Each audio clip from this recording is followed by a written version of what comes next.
Znači on može samo klizati kroz slojeve gdje je zapeo.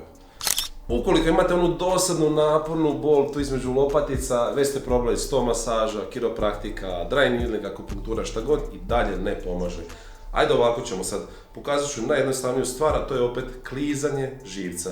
Imamo taj torakalni živac, svaki živac znači u paru, ide ovako uz lopaticu, znači između same kralježnice i lopatice. I sada, bitno je da vježbu radimo stojeći, možemo i sjedeći, to je sad više manje nebitna razlika. Dakle, uspravimo se ovako skroz, prsa guramo naprijed, ramena dolje i nazad, stavimo ruke tu i guramo još dodatno u trbuh, znači laktove još guramo prema nazad.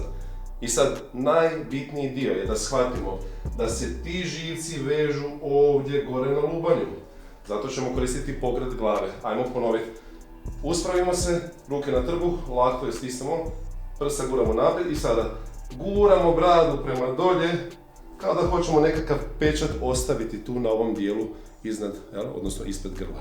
Dakle, polako tiskamo, zadržimo, osjetit ćemo između lopatice i kralježnice da se nešto steže, to je živac. Znači moramo ga proklizati jer on je kao tkivo dosta krući nego mišić. Znači on može samo klizati kroz slojeve gdje je zapeo. Idemo ponoviti vježbu, lagano dolje, par sekundi držimo i lagano sada dižemo glavu prema gore. Ne moramo ići skroz gore prema stropu, dovoljno je da vratimo negdje pogled ispred sebe. I sad ponovno idemo, guramo, stisnemo i sada ako nas specifično boli jedna strana, na primjer lijeva, onda je bitno shvatiti da ćemo koristiti rotaciju glave u desno, znači u suprotnu stranu. To izgleda ovako. Opet se postavimo ovako, da sad ne ponavljam, znači stisnemo ruke, idemo dolje i sad guramo glavu prema desno i ovdje sada možemo sljedeće raditi.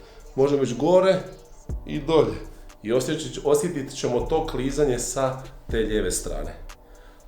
Probaj ovo napraviti isto tako 3 do 5 minuta dok ne prođe ta subjektivna nekakva nelagodna bol i zatezanje. Ako ti se sviđa ovakav sadržaj, komentiraj dolje leđa i poslati ću ti besplatnu knjigu u kojoj ćeš naučiti sve ostale stvari kako si pomoći kad imaš takav problem. Lajkaj ovaj video i podijeli onima kojima zaista ovo treba.